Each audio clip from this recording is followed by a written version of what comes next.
Morten i Jyllandsposten fra Frank Darling til upopulær bank. Ja, så er det tilfældigt, som det lyder lige før. Handler om Jyske Bank, som jo sådan set i starten. Det er også inden for bankverdenen. Nej, men det er det så heller ikke mere, fordi der er nyt til styrtstøtte. De kender igen har banken været helt andet end det. Så var det lidt af det, der klart det indrettet. Jeg tror ikke, det var.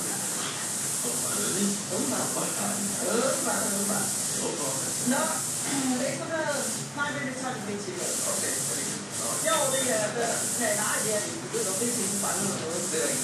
800.000 danskere i fare. Den kan blodtryk, det vil du kunne gøre. Der kan godt høre det i top. 5.000, som vi bøder. Det er 7,3 kroner. Det er 7,3 kroner. Og jeg står godt i råd til at ændre sig sammen. Så er de her. Du er jo også bare jo. Ja, men ja. Vi så ikke meget varieret. Det er... Ej, det er det, der er for mig. Så forstår jeg det bedre. Godmorgen, Patrice. Hej, lille kollega. Så sidder vi her. Så